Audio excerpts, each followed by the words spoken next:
Excellence, Monsieur le Président, Monsieur Marc, l'envoyé spécial du Royaume de Belgique.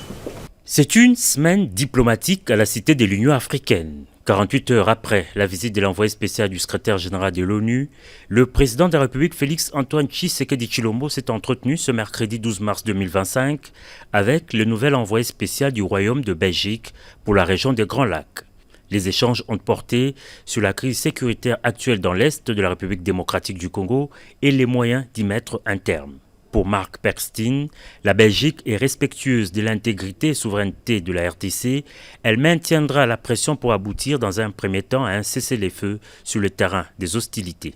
Comme vous le savez sans doute, la Belgique a eu à cœur de dénoncer de façon forte et claire l'agression dont la RDC est victime.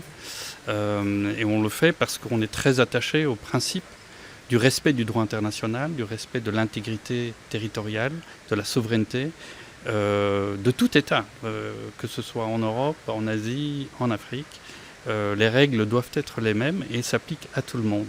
Et donc pour nous, c'est vraiment un point très important. Et donc je vais encore assurer le président que bien sûr on maintiendrait cette ligne-là et maintenir la pression pour, dans un premier temps, aboutir à un cessez-le-feu.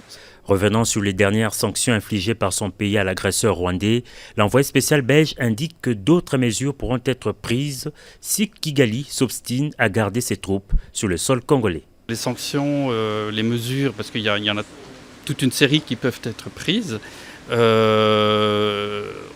peut le voir dans une approche graduelle. Et si ça ne suffit pas, je crois qu'il y a d'autres mesures qui peuvent être prises. Et ça, pour nous, c'est très clair.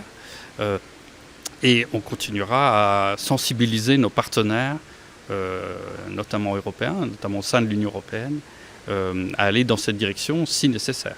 La mise en application de la résolution 2773 et la relance des processus de Luanda et de Nairobi sont par ailleurs encouragées par l'envoyé spécial du Royaume de Belgique dans la région de Grands Lacs.